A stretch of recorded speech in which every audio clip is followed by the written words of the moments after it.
Je suis de Zola, dans la préfecture des Lacs.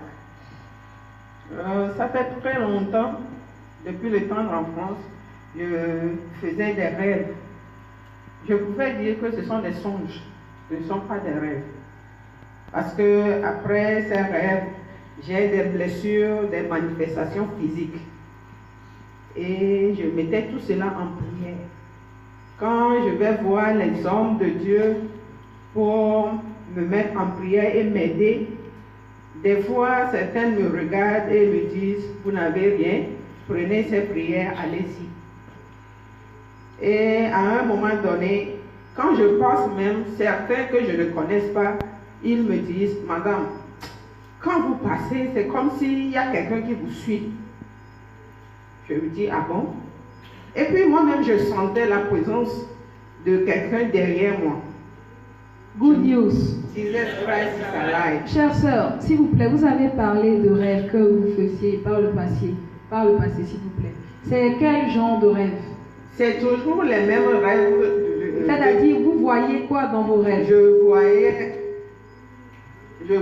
faisais des combats, des fois avec des chats. Il y a des gens qui se transforment en chat, en chien, des fois en tigre, en serpent, un gros serpent.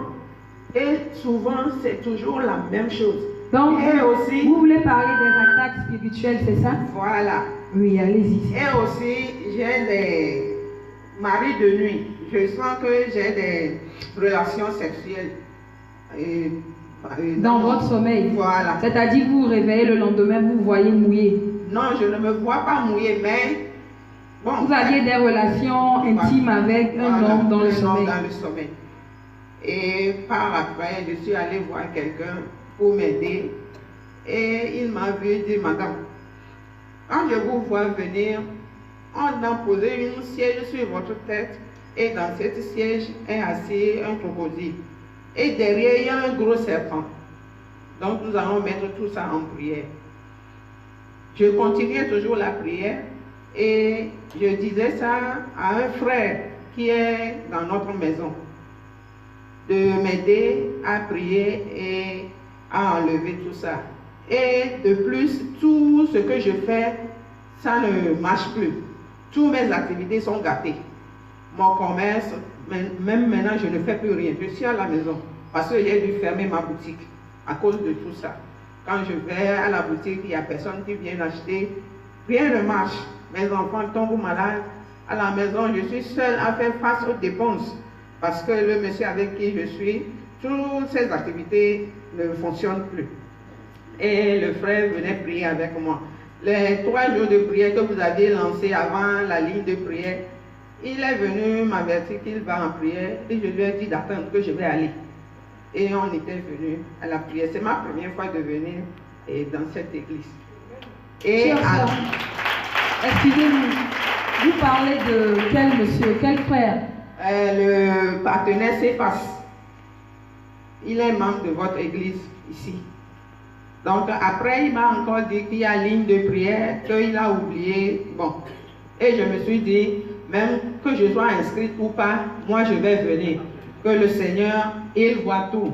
Si c'est mon heure qui est arrivée, moi aussi je retrouverai la guérison. Et 2 dimanches se sont passés. La troisième semaine, j'étais à la maison, c'est comme si mes forces me quittaient. Je ne le sens plus. Je n'arrivais même plus à respirer. C'est comme s'il y a un vent, le vent je me sens comme je suis en train de partir. Et je me suis agenouillée et dit, Seigneur, à qui je vais laisser ces enfants et mourir? Qui va prendre soin de mes enfants? Je suis en vie, ça ne va pas. Qui va s'occuper de mes enfants? Et la chose me dit, il faut appeler le numéro de l'église, non? Tu n'as pas acheté le livret? Et j'ai pris le livret des dimanches, j'ai vu le numéro dessus et j'ai appelé. Et ils m'ont dit de venir. Quand je suis venue, ils m'ont inscrit et ils m'ont dit de passer en ligne de prière. Donc c'est pour la 3e fois ça. Et j'étais passée en ligne de prière. Et depuis là, quand je suis rentrée à la maison, j'avoue véritablement que je dors tranquillement. Alléluia. Chère sœur,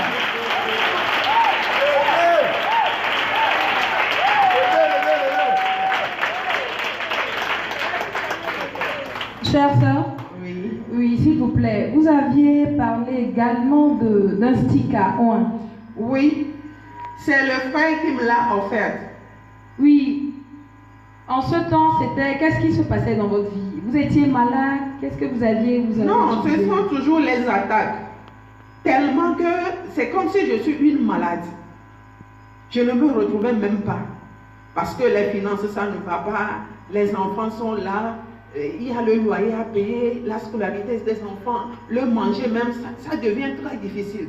Des fois, c'est lui qui vient dire, j'ai honte de demander, et lui-même, il vient dire, madame, s'il vous plaît, prenez ça pour faire quelque chose aux enfants.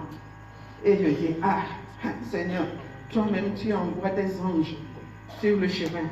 Oui, Jésus-Christ, c'est amour. Et Voilà. notre amour pour Christ, c'est notre amour pour notre voisin. Oui, allez-y. Nécessairement. Et pour ça, que puis-je dire d'autre que de dire merci. Un merci sincère, du plus profond de mon être, que à partir de maintenant, je suis certaine, très certaine, que je suis guérie. Et que mes enfants, là où je suis, mes activités reprendront. Et que ce que l'ennemi ne voudrait pas que je sois, je le serai. Chers sœurs, nous allons un tout petit peu récapituler. La Bible nous dit que le diable est venu détruire, tuer, voler, mais Jésus-Christ est venu nous donner la vie en abondance et la paix également. Et nous voyons que la vie de notre sœur était sans dessus-dessous lorsqu'elle n'avait pas encore connu véritablement Jésus-Christ. Elle faisait des rêves, elle avait des attaques spirituelles à tout moment, jusqu'à ce qu'elle ne connaisse l'Église. Et même elle a cherché recours ailleurs, dans une autre église, là où elle priait. Et on lui demandait de faire des prières, mais même lorsqu'elle faisait ses prières, elle n'avait aucun résultat. Nous aimerions savoir quelque chose. Lorsque le frère vous a parlé de l'église, on vous a parlé de la ligne de prière, est-ce que vous y avez cru en même temps? En fait, lui et moi, on causait beaucoup. On causait beaucoup. Moi aussi, je vais à mon église, lui aussi, il vient à son église. On n'a jamais entamé la discussion sur aller à mon église ou ne pas aller. Seulement, quand il est venu me dire, je vais à la prière, je me suis levée, je lui ai dit, attends, je vais te suivre, on va aller. Ce soir-là même, mon mari est arrivé. Je lui ai dit, papa, on va se séparer comme ça, hein. Je vais à la prière. Et c'est lui-même qui nous a accompagnés jusqu'au dehors. Lui aussi, il a pris son chemin, nous aussi, nous avons pris notre chemin. Amen. Amen. Nous disons merci au Seigneur Jésus-Christ pour votre vie. Et le Seigneur qui vous a localisé, qui vous a touché en ligne de prière. Parce qu'il nous apprend que là où il y a la présence de Dieu, il y a la présence de ses anges. Et là où il y a la présence de ses anges, le royaume des cieux est là. Et vous avez véritablement reçu cette grâce, vous avez reçu le toucher du Seigneur Jésus-Christ en ligne de prière. Et aujourd'hui, comme vous le dites devant le peuple de Dieu, vous n'avez plus d'attaque spirituelle, vous n'êtes plus essoufflé comme vous l'avez dit dans le témoignage et tout va bien dans votre vie. Vous avez un sommeil paisible et vos enfants, tout le monde va bien, il n'y a plus de maladie. Et qui l'a fait si ce n'est Jésus-Christ de Nazareth? Alors, nous allons demander au peuple de Dieu d'acclamer fort pour Jésus-Christ qui a opéré ce miracle dans la vie de notre sœur.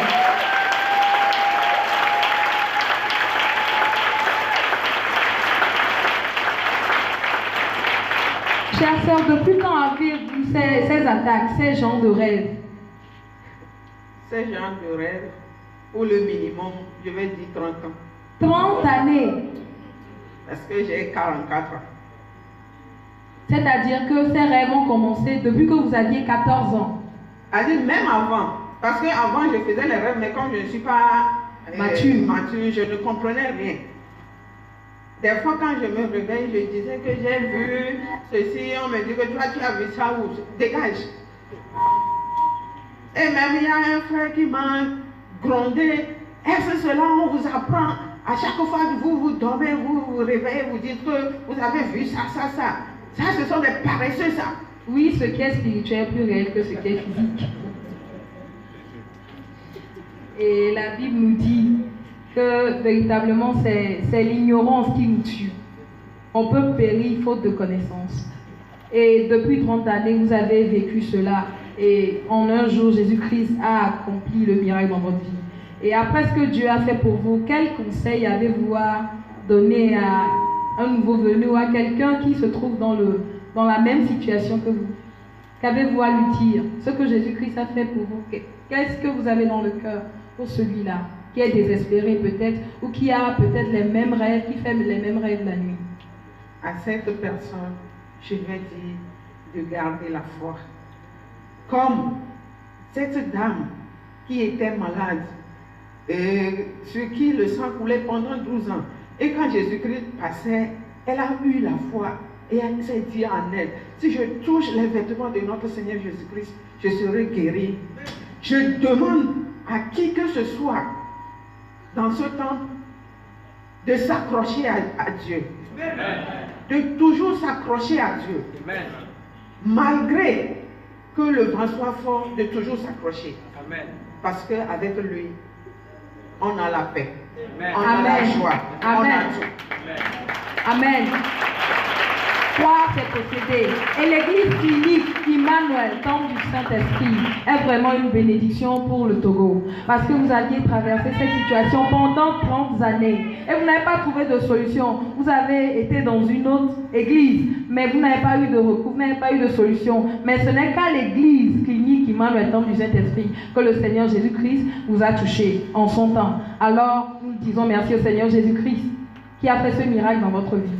Et vous avez reçu le toucher du Seigneur Jésus-Christ. Nous vous prions de rester scotché, attaché au Seigneur Jésus-Christ. Et on ne peut l'être qu'à travers la parole de Dieu.